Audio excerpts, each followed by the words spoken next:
আমার লাইফের যে হিস্ট্রি, ওই হিস্ট্রির মধ্যে ওই দিন ওই সময় আমাকে এই লোকগুলা মারবে এটা নির্ধারিত। বুঝা গেল? ঠিক আছে ভাই, তুমি যদি এত সকালবেলা না আসতা তাহলে তো তুমি অ্যাক্সিডেন্টটা করতে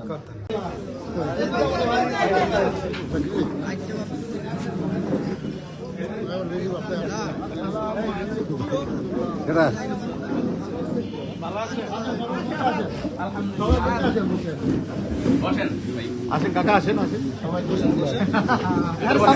বসো।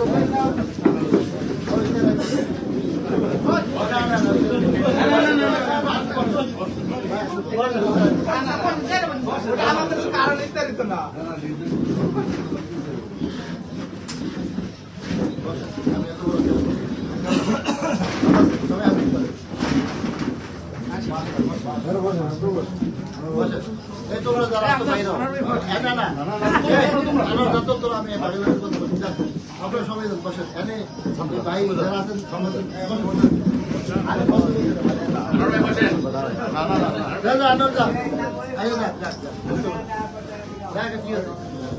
ভালো তো সবাই?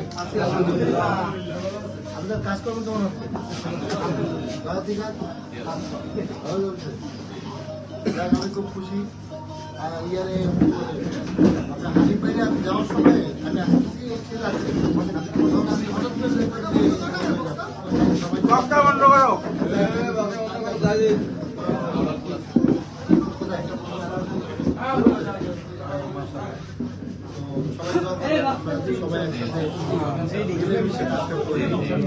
আরেকটা জিনিস বলি, ইলেকশনের রেজাল্ট যাই হোক, আপনার যারা এই আমার পরিবার সবাই যখন যে কোনো বিষয় সরাসরি আমার সাথে কথা হবে। হানিফ ভাই তো আছে, হানিফ ভাই তো আপনাকে ভাই, আমি বললাম কি হানিফ ভাই তো দলীয় ভাই আপনার, আমারও ভাই, কিন্তু আপনাদের কেন্দ্রীয় নেতৃবৃন্দের সাথে কিন্তু আমার খুব ভালো রেজাল্ট করি। আপনার নাম শুনছেন? সেক্ষেত্রে নিয়মিত আমার সাথে যোগাযোগ।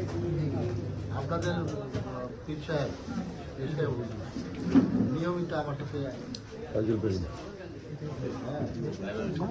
বিভিন্নভাবে আমার সাথে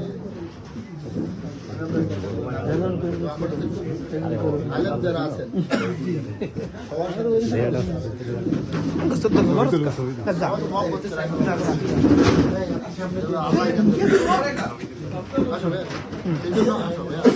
সেই জন্য আমি কিন্তু দেখেন, আমি কিন্তু এখানে কোনো রাজনৈতিক প্রচারণা করি, আমি সবার কাছে যাই পরিবার হিসেবে সবাই থাকি। আপনারা কাজকর্ম করবেন, যদি কোনো সমস্যা কেউ করে থাকে তাহলে জানাবেন, আলহামদুলিল্লাহ সাথে সাথে আমার জানাবেন। আমি আমাদের নেতৃবৃন্দকে বলছি যে আপনারা মাঠে কাজ করবেন, কিন্তু কে কোনো সমস্যা বলে কোনো সমস্যা নাই। তাকদির নিয়ে আসছি পৃথিবীতে, তাকদিরের হাদিসগুলো যদি পড়েন, আলেম কে কে আনে, আলেম কে কে আলেম মাদ্রাসা পড়ছেন কে কে? আপনি পড়ছেন?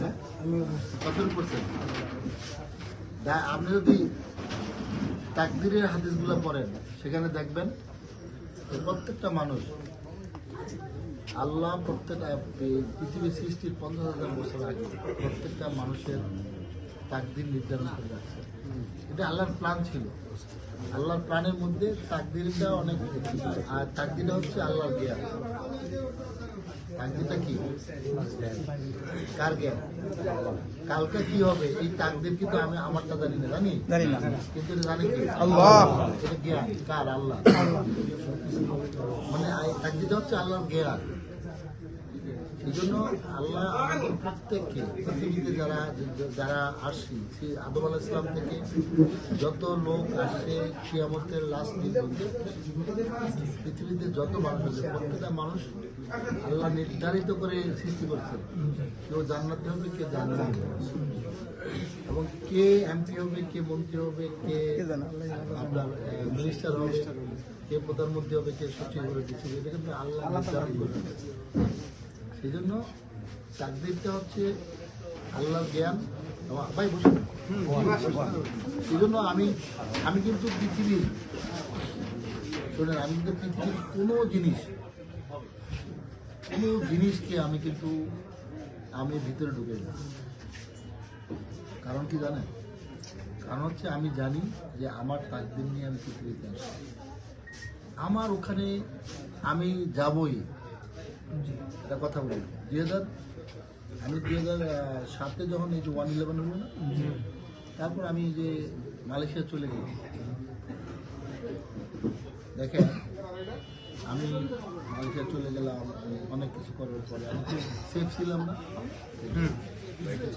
না না ঠিক আছে, মাত্র চা খেয়ে আসি, একটু গল্প করে চলে যাই। তো ধরেন আমার 5 বছরের জেল হবে, আমার কোনো সমস্যা ছিল না। মালয়েশিয়া ছিলাম, কোনো সমস্যা ছিল না। দেখেন, আমার তাকদীর ছিল যে শেখ হাসিনার আমলে আমি 8 বছর জেল খাবো। আমার কিন্তু আসার কথা ছিল না, আমি তো ভালো ছিলাম। মানুষ কেন ইচ্ছা করে আসবে?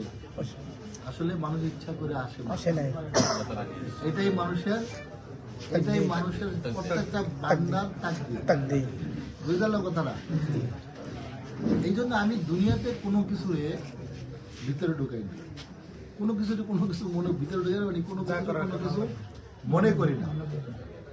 আমার শরীরে এই যে আমি মার খেয়েছি, আপনারা জানেন না?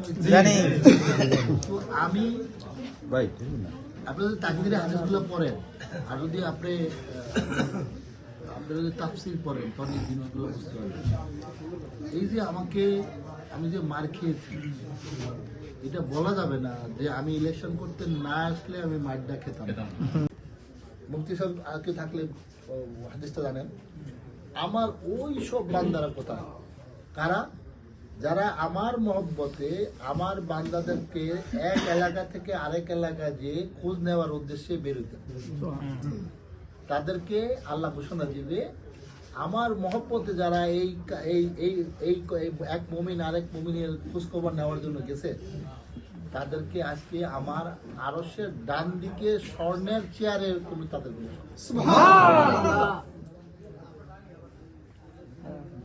আমি ওই উদ্দেশ্যে আপনাদের কাছে বুঝতে পারলো ভাই? সেজন্য শোনেন, সবাইকে বলি,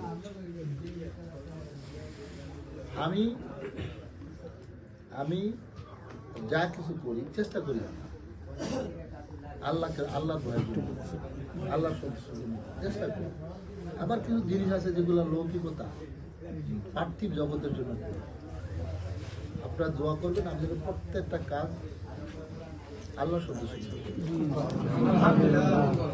এবং আমিও দোয়া করি আপনারা যেন প্রত্যেকটা কাজ আল্লাহর সন্তুষ্টি। দেখেন, মুমিন এমন একটা বিষয়, আল্লাহ রাসূল মা আয়েশা বলছেন যে মুমিন এক আশ্চর্য বিষয়। কে বলছেন? মা আয়েশা থেকে বর্ণিত এই হাদিসটা বলছে মুমিন এক আশ্চর্য বিষয়। বিষয়টা কি? কেমন আশ্চর্য বিষয়? মুমিন যখন কোনো বিপদে পড়ে, তখন সে আল্লাহর সন্তুষ্টির উদ্দেশ্যে ধৈর্য ধারণ করে। ওইটা তার জন্য ইবাদত, এটা তার জন্য কি? ইবাদত। আবার মুমিন যখন আল্লাহর পক্ষ থেকে কোনো নিয়ামত আসে, তখন সে আল্লাহর সন্তুষ্টির উদ্দেশ্যে সে আল্লাহর প্রশংসা করে, সেটাও তার ইবাদত। তার মানে কি হচ্ছে? তার মানে মুমিনের প্রত্যেকটা কাজ হচ্ছে ইবাদত। এই জন্য বলা হয়েছে মুমিন এক আশ্চর্য। বুঝা গেল কথাগুলো ভাই? শোনেন, এই হাদিসগুলো মনে রাখবেন, এই জন্য মনে রাখবেন, তখন আপনি আপনার আমল থেকে হারাবেন না ভাই, বুঝছেন? আর একটা কথা বলি, লাস্ট কথাটা বলি। পার্থিব কোনো উদ্দেশ্যে কোরআন এবং হাদিসকে ব্যবহার করা হচ্ছে দুইটা গুণা। কয়টা গুণা? অন্তর। আল্লাহ হাদিসে, আল্লাহ কোরআনের আয়াত, আল্লাহ বলতেছে তোমরা আমার কাছে একটা বিশুদ্ধ, হে মানুষ তোমরা আমার কাছে একটা বিশুদ্ধ অন্তর নিয়ে আসো। কি নিয়ে আসো? বিশুদ্ধ অন্তর। কার কথা? এই বিশুদ্ধ অন্তর, এটাই হচ্ছে আল্লাহর কাছে সবচেয়ে দামি জিনিস।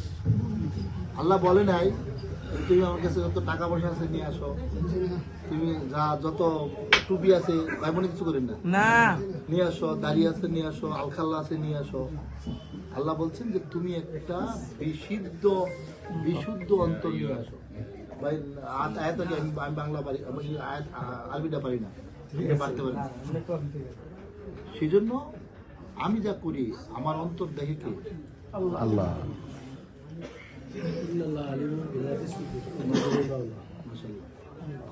আমার অন্তরটা দেখে আল্লাহ।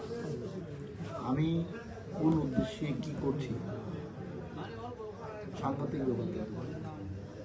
যদি আমি কোরআন দিয়ে আল্লাহ রসুলের হাদিস দিয়া দুনিয়া ইনকাম করতে চাই, তাহলে আমি দুই রকমের গুনাহগার হব। আমার কাছে ডাবল, আল্লাহর কাছ থেকে ডাবল শাস্তি আনবে, ডাবল শাস্তি। মনে রাখেন, সাংঘাতিক ব্যাপার, সাংঘাতিক ব্যাপার। কিন্তু পার্থিব জগৎ দিয়ে যারা পার্থিব জগৎ চায় তারা একটা গুনাহ করে, আর যারা আখেরাত দিয়া পার্থিব জগৎ চায় তারা দুইটা গুনাহ করে। সত্য না মিথ্যা? দেখে আমার কথা বানানো কথা। সেই জন্য সবাই খুব খেয়াল রাখবে, যারাই আমরা যাই কিছু করি, শয়তানের শক্তি আল্লাহ এমন বড় শক্তি দিয়ে রাখে শয়তান। ওর যে শক্তি দিছে আল্লাহ, সেখানে কিন্তু আমাদের ইমানদার যারা বা মুমিন যারা, তারা খুব বড়ই বিপদে আছে। এটা আল্লাহর একটা রাজনীতি, এটা আল্লাহর একটা পলিটিক্স। আল্লাহ সব দিল, শয়তান না পাঠাইলে তো হইতো কি বলবি? পাঠাইলেন কেন? এই কারণে পাঠাইলেন, পাঠাইলেন কেন শয়তান? এই কারণে পাঠাইছেন, সূরা তাগাবুন নাকি এর প্রথম আয়াতে আল্লাহ বলছেন যে হে মানব জাতি, তোমাদের মধ্যে এমন কোনো ব্যক্তি নাই যে ব্যক্তি পরীক্ষা ছাড়া জান্নাতে যাবে। কি বলছেন? এটা কিন্তু কোরআনের আয়াত। আরবি আমি পারি না, ভাই পারে, আমি আরবি পারি না। তার মানে কি আল্লাহ বলছে হে মানব জাতি, হে মানুষরা, তোমাদের তোমাদের মধ্যে এমন কোনো ব্যক্তি নাই যাকে পরীক্ষা ছাড়া জান্নাতে যাওয়া, এমন কোন সিস্টেম আল্লাহ নাই। সেই কারণে শয়তানকে বানিয়েছে, শয়তানকে দিয়া আপনার অন্তরে আপনাকে পরীক্ষা নেয়, আপনাকে বেছে আল্লাহ জান্নাতে দেবে। সবাইকে যেন আল্লাহ আমাদের জান্নাতের জন্য কবুল করেন। সবাই আমার জন্য দোয়া করেন ভাই। ফিরে যাই।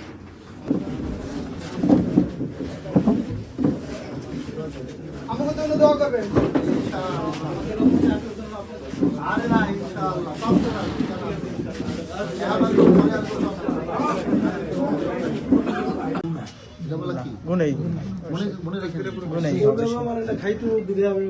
এইটা আমার লাইফের যে হিস্ট্রি, ওই হিস্ট্রির মধ্যে ওই দিন ওই সময় আমাকে এই লোকগুলা মারবে, এটা নির্ধারিত। বুঝা গেল? ঠিক আছে ভাই, তুমি যদি এত সকালবেলা না আসতা তাহলে তো তুমি অ্যাক্সিডেন্টটা করতাম।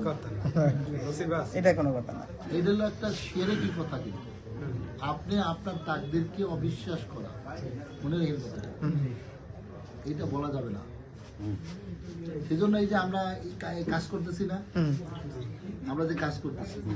আমি কিন্তু সবাইকে বলছি ভাই, সবাই যার যার রিজিক দিয়ে পৃথিবীতে আসে, তাকদীর নিয়ে আসে, সবাই কাজ করবে। যা নির্ধারিত করা আছে, যার জন্য নির্ধারিত করা আছে। হ্যাঁ, বসেন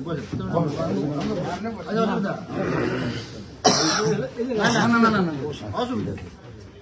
তো সেই জন্য প্রত্যেকে নির্ধারিত করা আছে।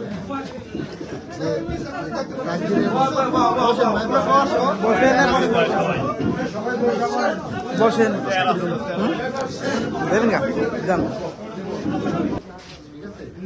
ইনশাআল্লাহ ইলেকশনের আগে যার যার দলের জন্য শেষে করেন, পার্টির জন্য শেষে করেন, কিন্তু ইলেকশনের পরে আমরা সবাই এবং আপনারা দোয়া করবেন যে আমার তাকদীরে থাকি, তাহলে আপনারা আপনাদের যে কোনো বিষয় নিয়ে আমার কাছে বলছেন। আরেকটা কথা হচ্ছে, সবার ভিতরে আল্লাহর ভয় লাগবে। কি রাখবেন? এই সময়টা আমরা পার করতেছি, অনেক লম্বা কথা। যে সময়টা আমরা পার করতেছি এটা হচ্ছে আল্লাহর সৃষ্টির সময়। যত সময় আসে বাবা আদম আলাইহিস সালাম থেকে শেষ পর্যন্ত ঈসা আলাইহিস সালাম আসা পর্যন্ত যত সময় আছে সবচেয়ে কঠিন সময় এই সময়টা। কারণ এই সময় বান্দার ঈমান থাকবে না। কে বলছে? আল্লাহ রাসূল বলেছেন। খুব কম মানুষের অন্তরে ঈমান থাকবে। আল্লাহ রাসূল বলছে, আল্লাহ রাসূলকে সাহাবারা প্রশ্ন করছে, ইয়া রাসূলুল্লাহ, ওই সময়টা যখন আসবে তখন আমি কিভাবে বাঁচবো, আমার ঈমান কিভাবে বাঁচবো? তখন বলছে, তুমি মেন যে জিনিসটা আল্লাহ এই সময় মুমিন এই সময় ঈমান বাঁচার মেন যে বিষয়টা সেটা হচ্ছে ইত্তাকুল্লাহ। এটা কি? ইত্তাকুল্লাহ। ইত্তাকুল্লাহ মানে আল্লাহর ভয়। আল্লাহর ভয় ছাড়া এখন কোনো আমলে আপনি এই পাপ থেকে এই গুনাহ থেকে ভয়াবহ অবস্থা, ইমানদারদের জন্য ভয়াবহ অবস্থা। এই জন্য সবাই আমার জন্য দোয়া করবেন, আমার ইমানটা আল্লাহ এমপি মন্ত্রী সঙ্গে আপনারা শুনবেন, আমার ইমানটা যদি আল্লাহ কি হয় এই জায়গাটায় আপনি আমার জন্য দোয়া করবেন। আল্লাহ আমাকে ইমানটা কথাটা বলতে এই জায়গাটা এই জায়গাটা পৃথিবীর সব শক্তি দিয়েও এই জায়গাটা টিকিয়ে রাখে। আরেকটা কথা বলি, দুনিয়ার আখেরাত এক সময় পাওয়া যায়, একসাথে পাওয়া এই সময় সম্ভব না। আমি বলিনি কিন্তু সম্ভব না। কে বলছে? আল্লাহ আল্লাহ রসুল বলে গেছে এই সময়টা দুনিয়া কামনা করা, এই সময়টা দুনিয়া কামনা করা মানে হচ্ছে আপনি যত বেশি দুনিয়া কামনা করবেন তত আপনি আল্লাহর দয়া থেকে মেহরবানি থেকে তত দূরে। যত বেশি দুনিয়া কামনা করবেন আমি মেম্বার হলে আরে আমি চেয়ারম্যান হতে পারতাম, তাহলে আপনি চেয়ারম্যান হওয়ার জন্য প্রতিযোগিতা করবেন। তখন এই যে আপনার আমরা কি আরেকটা ভাষা কোনটা হালাল কোনটা হারাম কোনটা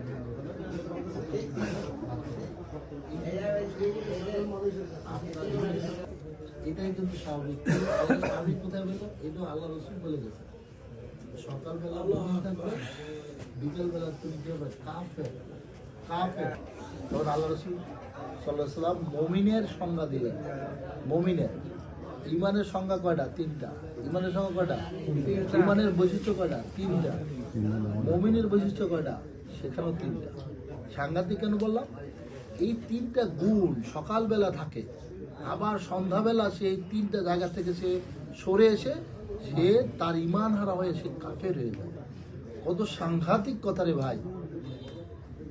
মুসলমানের জন্য কত সাংঘাতিক কথা। আল্লাহ রাসূল বলছেন যে ইমান মুমিন কাকে বলা হয়? সাহাবারা প্রশ্ন করছে, ইয়া রাসূলুল্লাহ মুমিন কাকে বলা হয়? আল্লাহ রাসূল বলছেন যার ভিতর তিনটা বৈশিষ্ট্য থাকবে সে মুমিন। তিনটা বৈশিষ্ট্য। প্রথম বৈশিষ্ট্য হচ্ছে যে ব্যক্তি তার নিজের জীবন থেকে আল্লাহ এবং আল্লাহ রসুলকে বেশি ভালোবাসে। প্রথম বৈশিষ্ট্য কি ভাই? যে ব্যক্তি নিজের জীবন থেকে নিজের জীবন অর্থ সম্পদ থেকে না, নিজের জীবন থেকে যে ব্যক্তি আল্লাহ এবং আল্লাহ রসুলকে বেশি ভালোবাসবে সে মুমিন। 2 নম্বর বৈশিষ্ট্য কি? মুমিন যা করবে সবকিছু করবে শুধুমাত্র আল্লাহর সন্তুষ্টি কি জন্য। আমি আপনাদের সাথে কথা বলছি এখন, যদি এই যে আমি আলোচনা করতেছি এই আলোচনা হচ্ছে কোরআনের এবং আল্লাহ রসুলের হাদিসের আলোচনা। এখানে আমি যদি বলি যে এই আলোচনাটা আমি করতেছি এই উদ্দেশ্যে যে এই উপস্থিত আমার এলাকার মুরব্বীরা আমার ভাইরা শুনে সবাই বলবে আল্লাহু আকবার, সে কত বড় জ্ঞানী লোক, এই উদ্দেশ্যে যদি আমি এই কথাটা বলি তাহলে এটা হবে আমার জন্য গুনাহ। আর যদি এটা যদি আল্লাহর সন্তুষ্টির কথা বলি তাহলে এটা হবে ইবাদত। তাহলে এটা হবে কি? ইবাদত। তাহলে মুমিন, বুঝা গেল কথাগুলো ভাই? তাহলে মুমিন তার নিজের জীবন থেকে আল্লাহ এবং আল্লাহ রসুলকে বেশি ভালোবাসে। যেমন আমি আপনাদের কাছে আমি আসছি আল্লাহর মহব্বতে। কার মহব্বতে? আল্লাহর মহব্বতে। বুঝা গেল? তাহলে আমি আপনার কাছে আসছি আল্লাহর মহব্বতে। এই জন্য আমি আপনাদের সাথে যতক্ষণ কথা বলবো ততক্ষণ হচ্ছে আমার ইবাদত। সুবহানাল্লাহ বলেন। ততক্ষণ কিন্তু আমার ইবাদত হবে। আমি ওই চায়ের দোকানে বসে আমি আমার মুরব্বীদের সাথে কথা বলছি, চা খেয়েছি, গল্প করছি, সেটা কিন্তু আল্লাহর উদ্দেশ্য না, আল্লাহর উদ্দেশ্যের উদ্দেশ্য না। তাহলে আমি আপনার এখানে আসছি, আমি আল্লাহর সন্তুষ্টির উদ্দেশ্যে আপনার কাছে আসছি। বুঝতে পারলাম কথাটা? আপনাদের খোঁজ খবর নেওয়ার জন্য আমি আসছি। এই প্রসঙ্গে হাদিস আছে, বুখারীর হাদিস। আল্লাহ রাসূল বলছেন, কাল হাসরের মাঠে এক শ্রেণীর বান্দাদেরকে আল্লাহ রাব্বুল আলামিন খুঁজতে থাকবে, ডাকতে থাকবে, আমার ওই সব বান্দারা কোথায়?